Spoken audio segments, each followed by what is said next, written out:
Hello everyone. आज हम लोग स्टार्ट करने जा रहे हैं एनाटॉमी की क्लासेस। देखिए बच्चे, जो ये बैच है इसमें हम लोग special batch anatomy and physiology के लिए स्टार्ट किए हैं। इस बैच में आपको एनाटॉमी और फिजियोलॉजी दोनों की क्लासेस पढ़ाए जाएंगे। इसका syllabus application rank plus the learning app पे अवेलेबल है। आप ऐप वाले सेक्शन सिलेबस वाले सेक्शन में क्लिक कीजिए और वहाँ से आप सिलेबस को डाउनलोड करके और देख लीजिए कि आपको क्या क्या कंटेंट पढ़ाया जाएगा। आज का जो एक क्लास है वो एनाटॉमी का हम लोग स्टार्ट करने जा रहे हैं। फर्दर जो अगला शेड्यूल भी अवेलेबल है ऐप पे। शेड्यूल के अकॉर्डिंग जब फिजियोलॉजी की शेड्यूल आएगी तो आपको ह्यूमन फिजियोलॉजी भी पढ़ाई जाएगी। एनाटॉमी के एस्पेक्ट में हम लोग बात करें तो यहाँ हम लोग ह्यूमन एनाटॉमी और ह्यूमन फिजियोलॉजी की ही बात करेंगे और ह्यूमन एनाटॉमी और ह्यूमन फिजियोलॉजी ही पढ़ेंगे। क्योंकि अगर आपकी कंपटीशन एग्जाम की बात किया जाए, चाहे वो लैब टेक्नीशियन की हो, लैब टेक्नोलॉजिस्ट की या लैब असिस्टेंट की कंपटीशन की एग्जाम होती है, तो उसमें ह्यूमन एनाटॉमी एंड फिजियोलॉजी से ही क्वेश्चन आएंगे। इवन प्लांट और एनिमल एनाटॉमी से नहीं आने हैं आपके क्वेश्चंस। ठीक है सर, तो हम लोग स्टडी करेंगे ह्यूमन के एनाटॉमी एंड फिजियोलॉजी।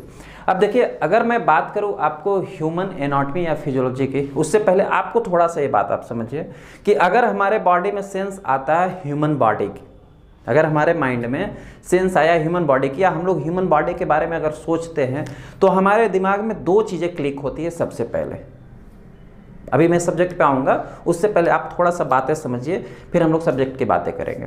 जब भी हम लोग किसी इंडिविजुअल या ह्यूमन की बॉडी के बारे में सोचते हैं तो दो चीज़ें हमारे माइंड में क्लिक होती है। अगर किसी की ह्यूमन बॉडी हम लोग देखें तो सबसे पहले कि उसका ढांचा, कि ह्यूमन बॉडी का स्ट्रक्चर कैसे बना हुआ है, पहला ढांचा कि कैसे बना हुआ है, और दूसरा कि उसके अंदर अवेलेबल, ह्यूमन बॉडी के अंदर अवेलेबल ऑर्गन्स हैं या जो सेल्स हैं वो काम कैसे करते हैं।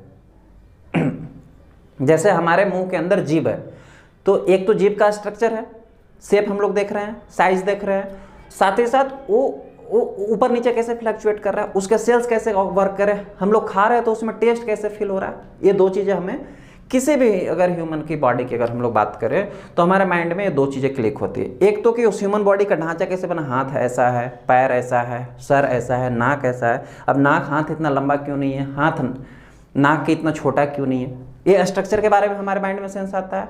और दूसरा कि ये नाक या ये हाथ या ये एब्डोमेन, पेट में अवेलेबल लीवर, लंग्स, एब्डोमेन में अवेलेबल लीवर, इंटेस्टाइन, स्टमक, जो भी ऑर्गन्स हैं, एज वेल एज आपके थोरेसिक कैविटी में अवेलेबल लंग्स, इस हार्ट, ये सभी वर्क कैसे कर रहे हैं। ये दोनों चीज़ों की हमें सबसे पहले परिकल्पना या इमेजिनेशन हमारे दिमाग में होती है। तो जो सबसे फर्स्ट वन जो हमारा इमेजिनेशन था कि द स्टडी ऑफ स्ट्रक्चर, जो आपकी बॉडी की स्ट्रक्चर की स्टडी को बताएगा। द डील्स एनाटॉमी क्या है, it is a part of the science which deals the study of the structure of human body. पहला जो हमारे माइंड में सेंस बना था कि ह्यूमन बॉडी की स्ट्रक्चर, ढांचे के अगर हम लोग स्टडी करते हैं तो उस स्टडी को हम लोग ह्यूमन एनाटॉमी कहते हैं। ठीक है सर। अब उस ह्यूमन एनाटॉमी की, उस ह्यूमन बॉडी की स्ट्रक्चर में प्रेजेंट ऑर्गन्स हो या सेल्स हो या टिश्यू हो, वो कैसे काम कर रहे हैं, हाउ दे आर फंक्शनलाइज्ड। हम लोग कहते हैं ना कि इंटेस्टाइन में डाइजेशन होता है भोजन का और एब्जॉर्प्शन भी होता है, लीवर में मेटाबॉलिज्म का प्रोसेस होता है, लीवर से एंजाइम्स रिलीज होते हैं, सेलुलर मेटाबॉलिज्म सेल्स लेवल पे भी होता है, लंग्स जो है सिकुड़ते रहता है, फूलते रहता है, जिससे हम लोग गैसियस एक्सचेंज हो पाता है, 24 घंटे हार्ट जो है धड़क रहा है। तो ये सब काम कैसे हो रहा है, कोई नेचुरल एनर्जी तो है ना हमारे बॉडी में, वो काम हाउ दे आर फंक्शनलाइज। अगर उस फंक्शन की हम लोग स्टडी करें तो वो कहलाएगा ह्यूमन फिजियोलॉजी। यानी कि the study human physiology is the part of the science which deal the study of the functions of human bodies, organ और टिश्यू और सेल्स। द स्टडी ऑफ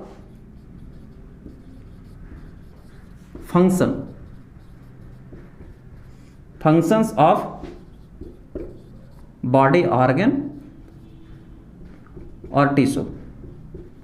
आपकी बॉडी या ह्यूमन की बॉडी की कोई भी ऑर्गन या टिश्यू कैसे फंक्शन कर रहा है, कैसे काम कर रहा है, इस स्टडी को हम लोग बोलते हैं ह्यूमन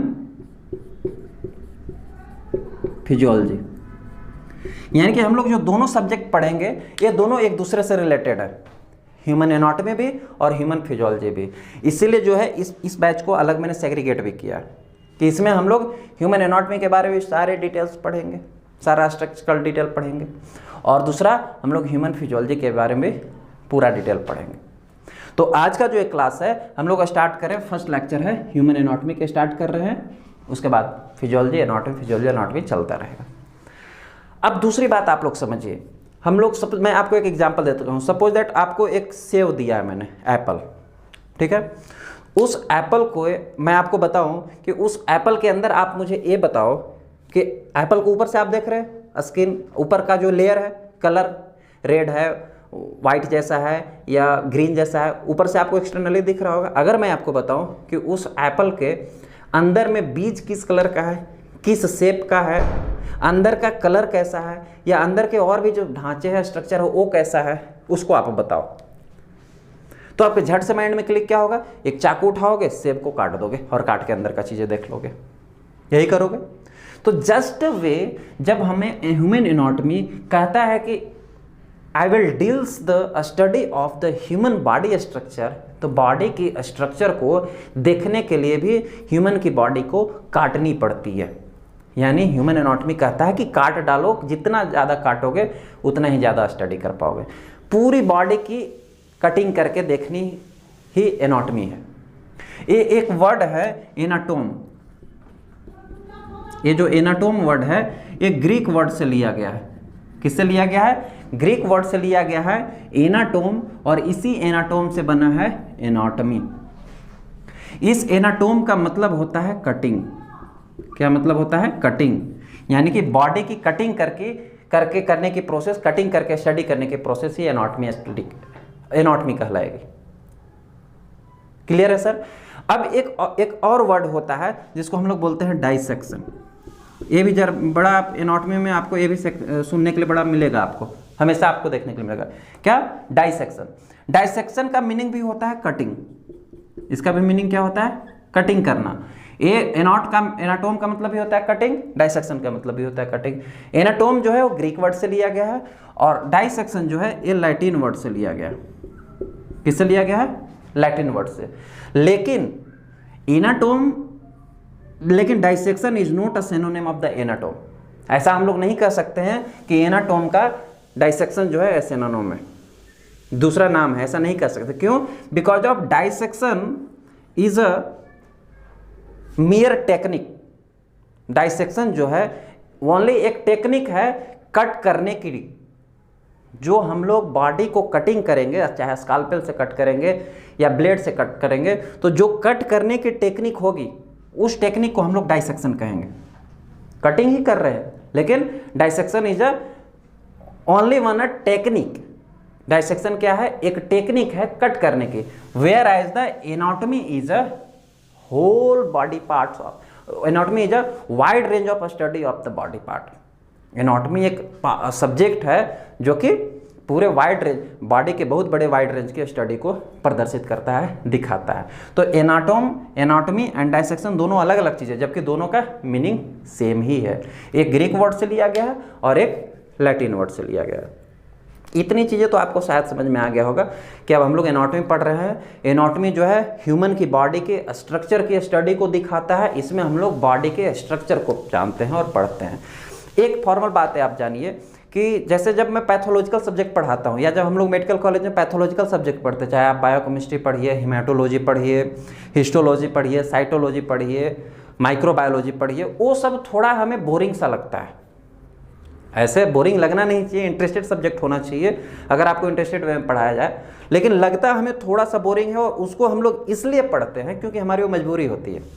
क्योंकि हमें मजबूरी होता है, हमें टेस्ट करना है, हमें काम करना है, हमें जो हमारा काम दिलाता है वो हमारा सब्जेक्ट दिलाता है।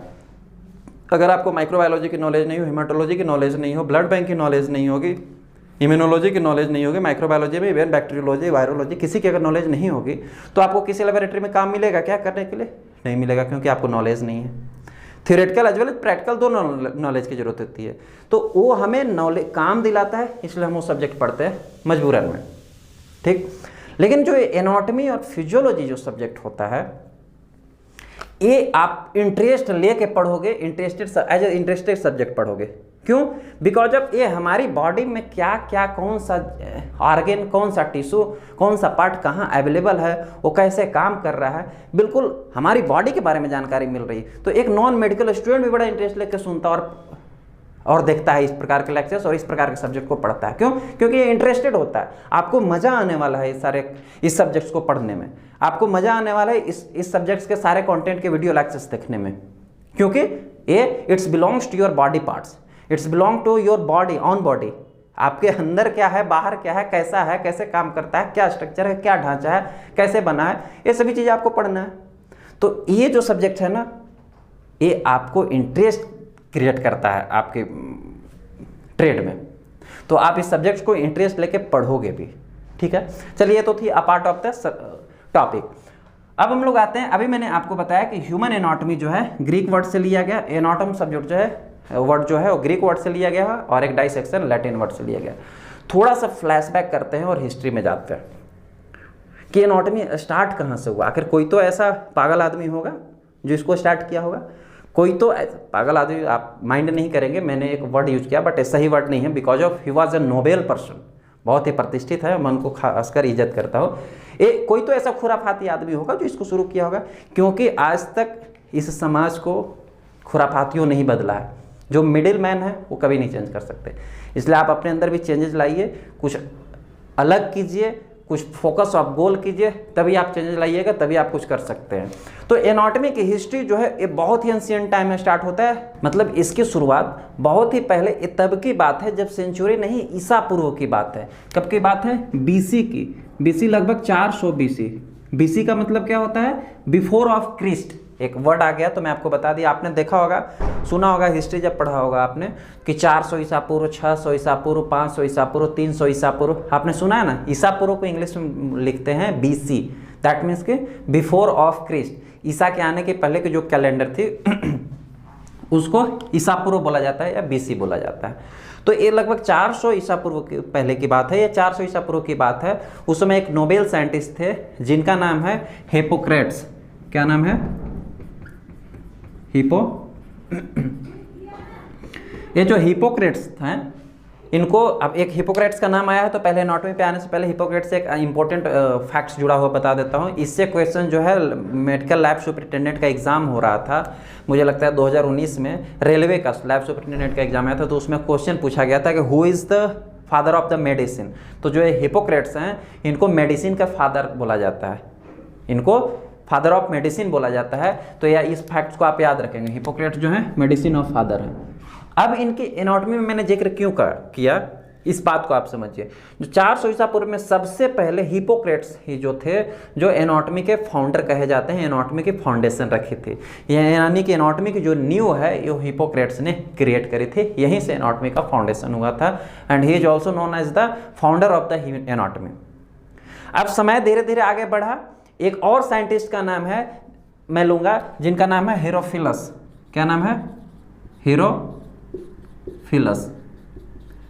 ये हेरोफिलस जो है,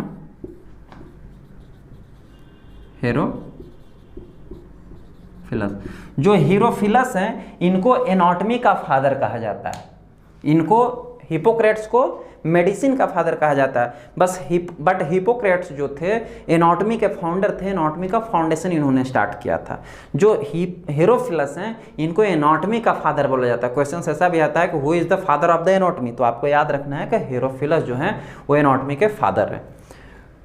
हेरोफिलस जो थे वो एक ग्रीक फिजिशियन थे, ग्रीक में ये फिजिशियन का काम करते थे। और उससे भी बड़ी बात मैं इनके बारे में आपको बताने वाला हूँ कि ये जो थे एक सक्सेसफुल टीचर थे, मतलब ये एनाटॉमी को पढ़ाते भी थे और ये एनाटॉमी के टीचर थे। सबसे पहले इस वर्ल्ड में हेरोफिलस ने ही किसी इंडिविजुअल को डाइसेक्शन करके, किसी इंडिविजुअल को काट करके ऑब्जर्वेशन किया और बताया कि किसी भी इंडिविजुअल को काटने के बाद किसी ऑर्गन की, किसी टिश्यू की, किसी ऑर्गन सिस्टम के, किसी भी बॉडी के पार्ट की स्टडी की जा सकती है। और इन्होंने ही बताया कि ये लीवर है, इस बहुत सारे एनाटॉमिकल नेम दिया इन्होंने हमारी बॉडी के लिए, हमारे बॉडी पार्ट्स को।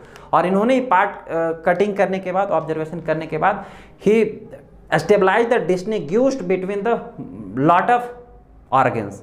इन्होंने ही अंतर को समझाया, जैसे कि इन्होंने डिस्टिंग्विश किया था कि ये सेरेबलम है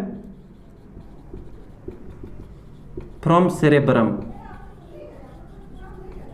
इन्होंने सबसे पहले बताया कि सेरेबलम सेरेब्रम से अलग है, दोनों अलग अलग पार्ट हैं। ये ब्रेन के पार्ट होते हैं, जब आपको पढ़ाऊंगा ब्रेन तब उसमें बताऊंगा, एनाटॉमी में ही। इन्होंने ही बताया कि वेन्स, इन्होंने ही अंतर को डिफाइन किया, वेन्स फ्रॉम आर्टरी। इन्होंने ही बताया कि वेन्स जो है अलग है और आर्टरी अलग चीज होती है। He was distinguished between the tendons and the nerves. इन्होंने ही बताया कि टेंडन कोई और चीज है, नर्व्स कुछ और चीज है। यानी कि हीरोफिलस से ही सबसे इन्होंने लॉट ऑफ ऐसे मिराकल्स दिए, लॉट ऑफ ऐसे चमत्कार जो थे एनाटॉमी के लिए इन्होंने बताया और दिए। कई सारे एनाटॉमिकल नेम दिए बॉडी के, स्टडी किया। सबसे पहले बॉडी की डाइसेक्शन करके स्टडी भी इन्होंने ही की। इसलिए जो है इनको हीरोफिलस को एनाटॉमी का फादर भी कहा जाता है। इतनी बातें आपको समझ में आई? एनाटॉमी क्या है, एनाटॉमी के स्टार्ट कहाँ से हुई, हिस्ट्री कहाँ से हुई। अब जब आगे की ओर रिसर्च बढ़ते गया, ये तो फादर जी बता दिए। आगे के बाद ईसा पूर्व की बात है, उसके बाद ईसवी आया, सेंचुरी आया, फिर 12वीं शताब्दी आया, 13वीं आया, 14वीं, 15वीं, 18वीं शताब्दी, 19वीं शताब्दी। जैसे जैसे समय आगे बढ़ता गया, इन्वेंशन बढ़ता गया, एनाटॉमी की रिसर्च भी आगे बढ़ती गई। शुरू में एनाटॉमी ने क्या कहा, it is only study, dissection study of the human body, कि ह्यूमन बॉडी की डाइसेक्ट किया हमने, काट के अलग किया, स्टडी किया, और वो डाइसेक्शन स्टडी थी। लगभग 20वीं शताब्दी में हमने एनाटॉमी में जो इलेक्ट्रॉन माइक्रोस्कोप होता है, आपको इलेक्ट्रॉन माइक्रोस्कोप, मैंने हिस्टोपैथोलॉजी पढ़ा रहा था, हिस्टोलॉजी पढ़ा था तो उसमें बताया था आपको इलेक्ट्रॉन माइक्रोस्कोप। तो लगभग 20वीं शताब्दी में जो है इलेक्ट्रॉन माइक्रोस्कोप के इन्वेंशन हुआ, रिसर्च हुआ। बहुत सारे 20वीं शताब्दी में ही रेडियो इमेजिंग का भी इन्वेंशन, बहुत सारा सीटी स्कैन, अल्ट्रासोनोग्राफी, एक्सरे वगैरह का भी इन्वेंशन हुआ। और ये जो 20वीं शताब्दी था, ऐसे इन्वेंशन हर एक शताब्दी में हुआ, सेंचुरी में हुआ, और एनाटॉमी की स्टडी जो है इन्हांस होते गई, एडवांस होते गई। After the 20th and 21 century, 20वीं और 21वीं शताब्दी में जो है एनाटॉमी सबसे एडवांस लेवल पे बना। पहले हमने केवल यही जाना था कि एनाटॉमी के हम लोग डाइसेक्शन करेंगे, कट करेंगे, स्टडी करेंगे, यही बार हम लोग जान रहे थे। लेकिन जैसे ही रिसर्च आगे बढ़ा तो हमें ये भी, पहले जैसे एक लीवर हमने काटा, लीवर को काट के हमने देखा कि लीवर में गॉल ब्लैडर लगा हुआ है, उसमें एक बाइल डक्ट भी लगा हुआ है, लीवर के अंदर हिपैटिक वेन भी है, पोर्टल वेन भी है, हिपैटिक आर्टरी भी है, लीवर के अंदर नर्व्स की भी सप्लाई है, लीवर के अंदर वेन्स और भी वेन्स आर्टरी की सप्लाई है। बस पहले जो एंशिएंट एनाटॉमी थी यही हमें बता रही थी। लेकिन जैसे जैसे एनाटॉमी की या जैसे जैसे मेडिकल साइंस की डेवलपमेंट हुई, एनाटॉमी और एडवांस हो गया। और एनाटॉमी की जो सीखने की बाउंड्री थी, जो समझाने की बाउंड्री थी, और इलाबरेट हो गई। और फिर हम लोगों ने यहाँ तक पता लगाने की, अगर अपने दिमाग को बढ़ाए, कि हर एक सेल्स लेवल को कैसे कैसे स्ट्रक्चर दिया गया है, कोई भी सेल्स कैसे बना हुआ है, जो आंख से नहीं दिख रहा है, किसी सेल्स में आप नॉर्मलिटी आई है तो उसकी भी स्टडी करने की अब जिज्ञासा जगी एनाटॉमी की। और फिर एनाटॉमी की और आगे सब डिवीजन हो गया। पहले एनाटॉमी हम लोग फॉर्मली डाइसेक्शन करके पढ़ रहे थे, लेकिन अब एनाटॉमी की क्योंकि ज़्यादा एडवांस रिसर्च हो गए, ज़्यादा एडवांस टेक्नोलॉजी आ गई, तो एनाटॉमी की भी सब डिवीजन करना पड़ गया कई सारे पार्ट में, क्योंकि अब एक पार्ट में एनाटॉमी को डिफाइन कर पाना पॉसिबल नहीं होने लगा। तो इसीलिए एनाटॉमी को लगभग 11 सब डिवीजन दिए गए, 11 सब डिवीजन दिए गए। वो क्या क्या हैं और उनका क्या मीनिंग है, इसको जरा हम लोग समझते हैं। अब देखिए सर, हम लोग स्टडी करने जा रहे हैं sub division of anatomy.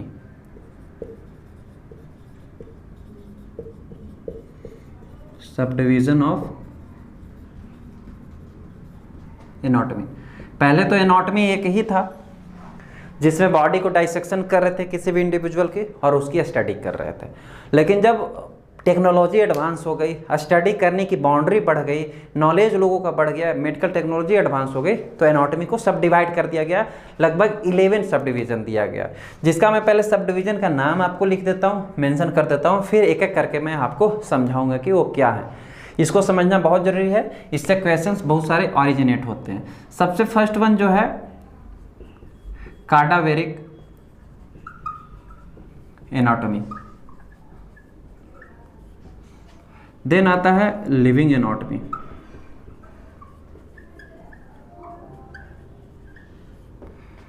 Next one is sort of embryology, embryology,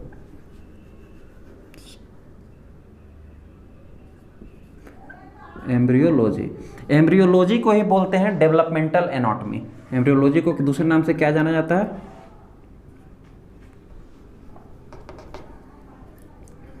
developmental anatomy.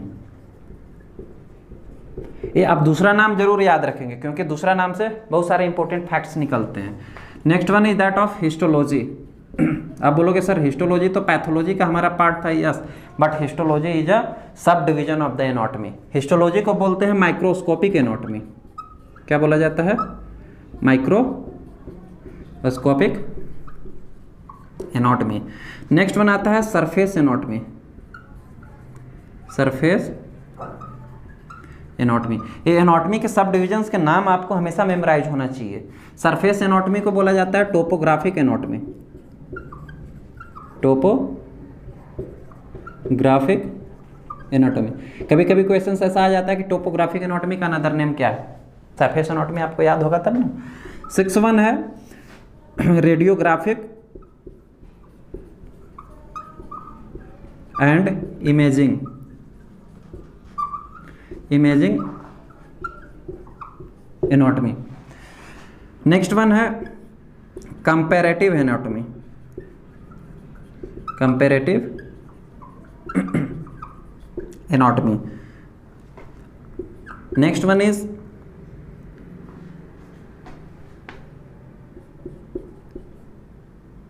Physical anthropology.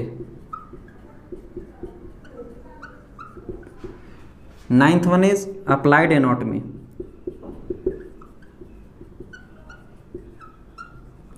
Applied anatomy को क्लिनिकल एनाटॉमी भी बोला जाता है।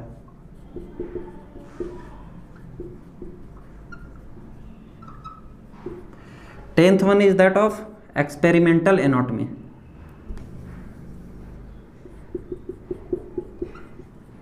एक्सपेरिमेंटल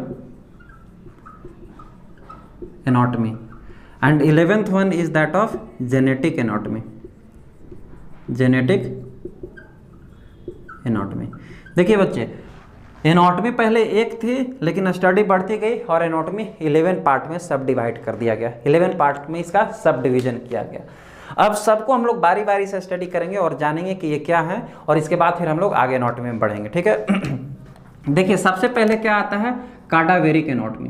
कैडावेरिक एनाटॉमी का मतलब क्या होता है? कैडावेरिक एनाटॉमी है it is deals the study of the dead part of body. किसी भी बॉडी की, किसी भी इंडिविजुअल की जो बॉडी की डेड पार्ट होगी, मरा हुआ पार्ट होगा, उसकी स्टडी जो है उस स्टडी को हम लोग बोलते हैं कैडावेरिक एनाटॉमी। और एक कैडावेरिक एनाटॉमी जो है, डेड पार्ट का मतलब प्रिजर्व पार्ट। क्या मैंने बोला आपको? Dead body part.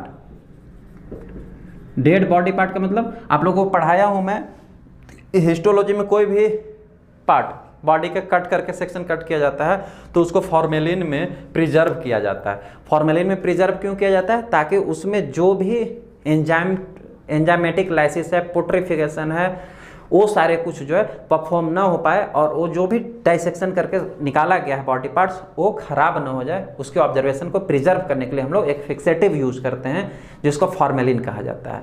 तो डेड बॉडी पार्ट को प्रिजर्व किया जाता है। क्या किया जाता है? प्रिजर्व, यानी कि डेड बॉडी पार्ट के जो प्रिजर्व बॉडी पार्ट होगा उसकी स्टडी को हम लोग बोलते हैं कैडावेरिक एनाटॉमी के अंदर लाते हैं। और एक कैडावेरिक एनाटॉमी जो है नेक्ड आई से की जाती है। नेक्ड आई का मतलब क्या है?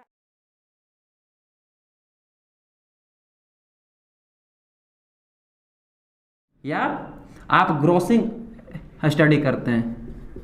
ग्रोसिंग का मतलब क्या होता है, हिस्टोलॉजी में पढ़ाया हूँ आपको कि कोई भी अगर बिग पार्ट आया, कोई भी बॉडी का कट करके आता है आपको, जैसे एक लीवर किसी इंडिविजुअल का एक लीवर कट करके निकाला गया, तो उस लीवर का तो बहुत बड़ा पार्ट आया होगा, तो उस लीवर में कौन सा पार्ट एबनॉर्मल है जिसकी हम लोग स्टडी करेंगे तो हमें मॉर्फोलॉजिकल स्टडी बेहतर मिलेगा, उस पार्ट को कट करके और उसी को टिश्यू प्रोसेस करते हैं, इसी प्रोसेस को बोला जाता है ग्रोसिंग। तो आइदर आप नेक्स्ट आई से ग्रोसिंग कीजिए या माइक्रोस्कोपी कीजिए। माइक्रोस्कोपी तो हम नंगे आंखों से ही देखते हैं ना, माइक्रोस्कोप में भले लगा हुआ है लेंस, वो एक अलग पार्ट हो जाएगा।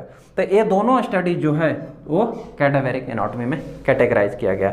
और कैडावेरिक एनाटॉमी जो है ये फर्दर इसको बोला जा सकता है कि ये दो प्रकार का होता है, एक होता है रीजनल और एक होता है सिस्टमिक। एक कौन सा होता है, रीजनल एनाटॉमी हो जाता है, और एक हो जाता है सिस्टेमिक एनाटॉमी। रीजनल एनाटॉमी का मतलब क्या है कि कोई पर्टिकुलर ऑर्गन का हम लोग स्टडी कर रहे हैं, जैसे कि लंग्स, एब्डोमेन, अपर लिम्ब या लोअर लिम्ब, ये सब क्या हो गया, रीजनल है। एक ही जगह, एक रीजन का मतलब एक जगह, एक प्लेस, इंडिविजुअल के एक स्पेसिफिक ऑर्गन की हम लोग स्टडी कर रहे हैं, एक रीजन्स की स्टडी कर रहे हैं, तो इस प्रकार के हम लोग रीजनल एनाटॉमी कहा जाते हैं। दूसरा आता है सिस्टेमिक एनाटॉमी। सिस्टेमिक एनाटॉमी का मतलब ये दोनों के दोनों किसके पार्ट है, कैडावेरिक एनाटॉमी के है। सिस्टेमिक एनाटॉमी का मतलब क्या हुआ कि किसी सिस्टम का हम लोग स्टडी करेंगे, जैसे कि स्केलेटन सिस्टम, आपकी बॉडी में जितने सारे भी बोन्स मिलकर एक सिस्टम बना हुआ है ना, ढांचा जो खड़ा है, इसको क्या बोलते हैं, स्केलेटल सिस्टम। तो वो जो है वो सिस्टेमिक एनाटॉमी के अंदर है। Cardiovascular system, digestive system, reproductive system, these are the system. Nervous system, ये सब का सब जो है सिस्टेमिक एनाटॉमी के अंदर कैटेगराइज किया जाता है। तो ये है कैडावेरिक एनाटॉमी। होप सो आपको समझ में आया होगा। नेक्स्ट वन आता है लिविंग एनाटॉमी। याद रखेंगे क्योंकि कैडावेरिक एनाटॉमी, ये सारे जो भी सब डिवीजन एनाटॉमी के इनसे क्वेश्चंस आएगा, तो आपको हर एक को क्लियर करते चलना है और समझते चलना है। नेक्स्ट वन है लिविंग एनाटॉमी। नाम से पता चल रहा है, लिविंग का मतलब क्या होता है, सजीव। कोई भी जीवित व्यक्ति जो है उसकी हम लोग इसमें स्टडी करेंगे। ऐसे एनाटॉमी एक ऐसा सब्जेक्ट है जिसमें हम लोग जीव की स्टडी तो करते हैं, जो जीवित व्यक्ति है उसकी तो स्टडी करते हैं, मोस्ट ऑफ हम लोग मार देने के बाद भी स्टडी करते हैं, मर गया उसको फिर भी डायसेक्ट करके स्टडी कर रहे हैं। तो ये जो लिविंग एनाटॉमी है इसमें केवल और केवल लिविंग इंडिविजुअल की स्टडी होगी। कैसे स्टडी किया जाएगा भाई इसमें, जैसे कि पाल्पिटेशन। पाल्पिटेशन का मतलब क्या है, आपकी बॉडी में कहीं गैस बना हुआ है तो जाते हैं तो डॉक्टर इस तरीके से छू के देखता है किधर में गैस है, भाई पेट में दर्द है डॉक्टर साहब यहाँ, तो ऐसे ऐसे टच करके देखता है ना, ये क्या है पाल्पिटेशन, टच करके देख रहा है, छू के देख रहा है, दबा के देख रहा है। इस प्रकार के स्टडी को बोलते हैं, कैटेगराइज करते हैं लिविंग एनाटॉमी में। या इंडोस्कोपी, जो इंडोस्कोपी की जाती है, चाहे वो ब्रोंकोस्कोपी हो, लंग्स के अंदर डाल कर देखा गया हो, ब्रोंकस के अंदर डाल कर देखा गया हो, या गैस्ट्रो इंडोस्कोपी हो, या तो आपके इंटेस्टाइन, स्टमक, ये सब में डाल के एक दूरबीन डाला जाता है, दूरबीन डाल के वहाँ देखी जाती है, वहाँ से कट करके निकाला जाता है, फिर उसको ऑब्जर्वेशन किया जाता है। इस प्रकार के स्टडी सारे के सारे जो हैं लिविंग एनाटॉमी में कैटेगराइज किए गए। इट इज़ द स्टडी या it is the deals of the study with the palpitation, endoscopy, radio imaging endography, ये सारे जो कैटेगराइज किए गए हैं वो लिविंग एनाटॉमी में कैटेगराइज किए गए, वो लिविंग एनाटॉमी में आते हैं। ठीक है सर। नेक्स्ट वन आता है एम्ब्रियोलॉजी, या जिसको हम लोग बोलते हैं डेवलपमेंटल एनाटॉमी। एम्ब्रियोलॉजी का मतलब एम्ब्रियोनिक फेज। एम्ब्रियोनिक फेज कहाँ पे होता है, prenatal stage. Prenatal मतलब कि जब फीटस यूट्रस में पल रहा होता है, वहाँ पे एम्ब्रियो पहले बनता है, एम्ब्रियो बनने के बाद ही कोई भी बॉडी का स्ट्रक्चर बनता है। तो उस स्टेज में उस एम्ब्रियो से कैसे धीरे धीरे धीरे धीरे फीटस जो है वो ग्रोथ कर रहा है, इसीलिए इसको बोलते हैं डेवलपमेंटल एनाटॉमी। कैसे एक जहाँ से एम्ब्रियो से लेके इतनी बड़ी बॉडी हमारी इंडिविजुअल की बन जाती है। तो ये जो प्री नेटल स्टेज में जो स्टडी की जाती है बॉडी के स्ट्रक्चर के, उसको हम लोग बोलते हैं एम्ब्रियोलॉजी या डेवलपमेंटल एनाटॉमी। नेक्स्ट वन है हिस्टोलॉजी। आप सब जानते हैं, चूंकि मैंने पढ़ाया भी, हिस्टोलॉजी क्या है, it is deals the study of the cells और टिश्यू, मेनली टिश्यू। हिस्टोलॉजी में हम लोग टिश्यू की स्टडी करते हैं, साइटोलॉजी में हम लोग सेल्स की स्टडी करते हैं। तो it is deals of the study of the tissue via the aid of the microscope. Microscope की हेल्प से हम लोग टिश्यू की जो स्टडी करते हैं, टिश्यू लेवल की स्टडी जो करते हैं, इसको हम लोग माइक्रोस्कोपिक एनाटॉमी या हिस्टोलॉजी में कैटेगराइज या सब डिवाइड किया गया। नेक्स्ट वन आता है सरफेस एनाटॉमी। नाम से पता चल रहा है बॉडी की सरफेस की जो स्ट्रक्चर की डिटेल ली जाएगी, यानी कि it is a deep study, it is a deep study of the skin. Skin की डीप स्टडी की जाए, कितने लेयर की स्किन है, ये मेनली जो है सर्जिकल डिपार्टमेंट को हेल्प करता है। कौन सा? Surgical department. जब किसी का ऑपरेशन होता है तो कितना मुझे काटना है, किसी का मुझे इंटेस्टाइन का ऑपरेशन करना है तो कितना ऊपर से स्किन, कितना स्किन का लेयर काटना है। यहाँ तो बहुत सारा लेयर है ना, तो कितने लेयर को काटेंगे, मुझे स्टडी पहले मुझे पढ़ाया गया होगा तभी तो हम काटेंगे। तो ये deep study of the skin is categorise of the surface anatomy, या जिसको हम लोग टोपोग्राफिक एनाटॉमी भी कहते हैं। और ये मेनली जो है सर्जिकल डिपार्टमेंट को हेल्प करता है, सर्जिकल डिपार्टमेंट के स्टडी में हेल्प होती है। नेक्स्ट वन आता है रेडियोग्राफिक एंड इमेजिंग एनाटॉमी। जब 20वीं सेंचुरी में एक्सरे की इन्वेंशन हुआ, अल्ट्रासोनोग्राफी की इन्वेंशन हुआ, सीटी स्कैन का इन्वेंशन हुआ, अब तो इवन पेट सीटी का भी हो गया। पेट सीटी का मतलब क्या होता है? Positron emission tomography computer tomography scan, इसका फुल फॉर्म होता है। तो ये सभी जो स्कैनिंग होते हैं, और स्कैन करके हम बॉडी के किसी भी पार्ट की स्टडी करते हैं। स्कैन सीटी स्कैन करके बोन्स की स्टडी करते हैं, सीटी स्कैन करके हम बॉडी के किसी अनदर ऑर्गन की एबनॉर्मल, इधर इसमें कॉन्ट्रास्ट भी हम लोग देते हैं, जिससे कि कोई इंजेक्शन एक कॉन्ट्रास्ट का होता है जो हम लोग देते हैं तो विजुअलाइजेशन बढ़ जाता है। अल्ट्रासोनोग्राफी करके भी पता लगाते हैं, एक्सरे करके भी पता लगाते हैं कि कहीं कोई प्रॉब्लम तो नहीं है बॉडी में। तो इस प्रकार की स्टडी को जो है इमेजिंग स्टडी या रेडियोग्राफिक स्टडी में एनाटॉमी में कैटेगराइज किया गया। नेक्स्ट वन आता है कॉम्पेरेटिव एनाटॉमी। नाम से देखिए यहाँ पे पता चल रहा है कॉम्पेरेटिव का मतलब क्या है? कंपेयर किया जाएगा। किससे? एक, it is a deals the study of the body parts from the one species to another species. जैसे मेरा एक हाथ है, हाथ का एक स्ट्रक्चर है, एनाटॉमी में तो हम लोग ढांचा के ही स्टडी करते हैं, स्ट्रक्चर के ही करते हैं।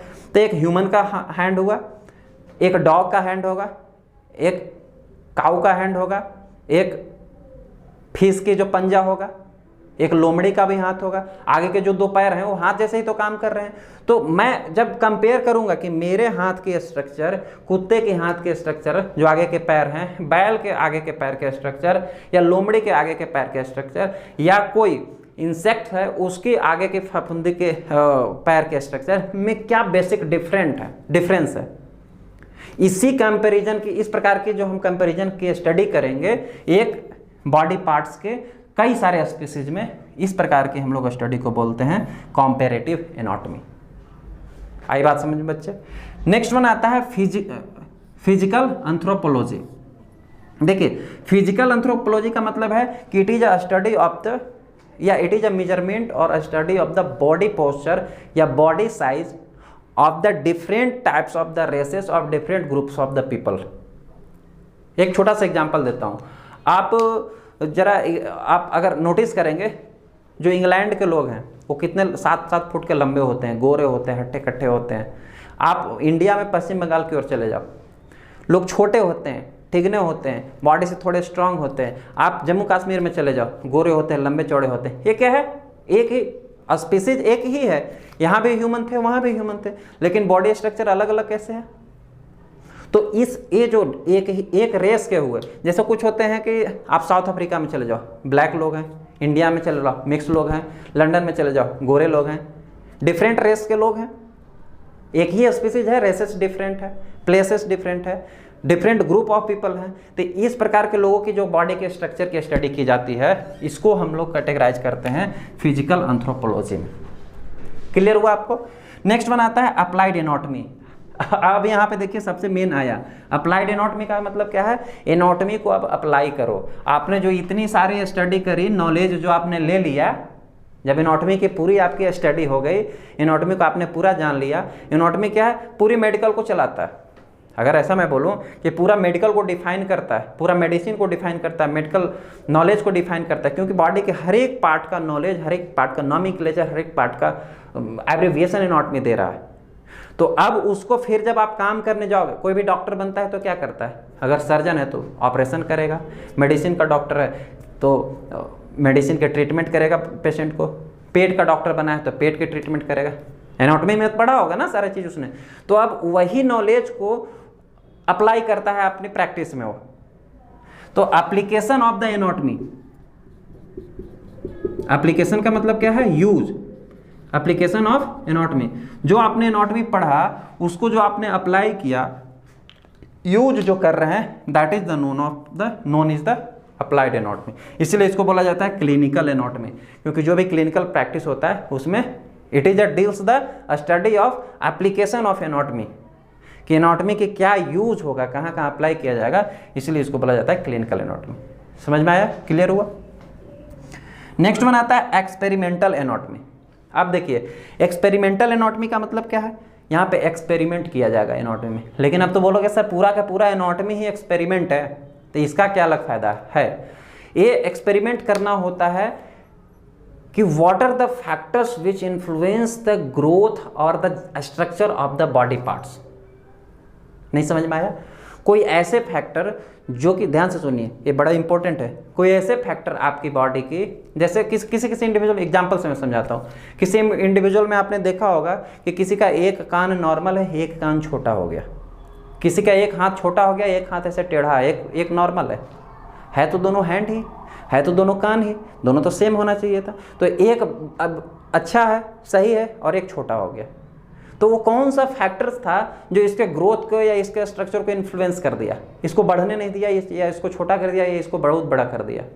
तो इसी ग्रोथ फैक्टर को, वही जो फैक्टर जो इन्फ्लुएंस किया बॉडी ऑर्गन के स्ट्रक्चर को, बॉडी ऑर्गन के शेप को, या बॉडी ऑर्गन के ग्रोथ को जो इन्फ्लुएंस कर दिया, उसी फैक्टर की स्टडी जो है हम लोग एक्सपेरिमेंटल एनाटॉमी में करते हैं। क्लियर? नेक्स्ट वन आता है जेनेटिक एनाटॉमी। जेनेटिक एनाटॉमी में हम लोग बॉडी के टिश्यू के या सेल्स की जेनेटिक स्ट्रक्चर को, इधर उसमें क्रोमोजोम्स कितने हैं, कैसा क्रोमोजोम्स है, उसमें डीएनए सही वेल में है कि नहीं, आरएनए है कि नहीं, जेनेटिक स्ट्रक्चर की डिटेल्स को स्टडी करते हैं। इस टाइप के एनाटॉमी को हम लोग बोलते हैं जेनेटिक एनाटॉमी।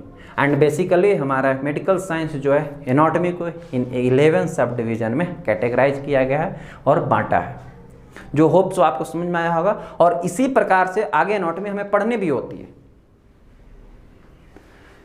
तो ये था आज का लेक्चर। अब इसमें हमारा एनाटॉमी में जो बच गया, इसी कैटेगरी का, इसी पार्ट का आगे हम लोग पढ़ेंगे कि एनाटॉमी की नोमेनक्लेचर कैसे किया गया। जैसे कि ये हमारा हाथ है, तो हाथ को हाथ ही क्यों कहा गया, या इसको नोमेनक्लेचर की जरूरत क्यों पड़ी? नाक को हाथ क्यों नहीं कहा गया? गर्दन को पेट क्यों नहीं कहा गया? गर्दन को गर्दन ही क्यों कहा गया? या कैसे पड़ा नाम? ये स्टडी हम लोग करेंगे। दूसरा, लैंग्वेज ऑफ एनाटॉमी। एनाटॉमी की लैंग्वेज की स्टडी करेंगे। एनाटॉमी का लैंग्वेज का कहने का मतलब है कि हर एक डिपार्टमेंट में अपना अपना लैंग्वेज होता है। एनाटॉमी में वेन को वेन क्यों कैसे कहा जा रहा है, आर्टरी कैसे कहा जा रहा है, इंटीरियर क्या होता है। एक बोलते हैं हम लोग नॉर्मल इंग्लिश में बोलते हैं फ्रंट साइड। फ्रंट मीन्स क्या होता है? आगे का साइड। एनाटॉमी में उसको बोलते हैं एंटीरियर साइड। तो ये जो एनाटॉमी की लैंग्वेज है, उस लैंग्वेज के बारे में हम लोग पढ़ेंगे ये नेक्स्ट क्लासेस में।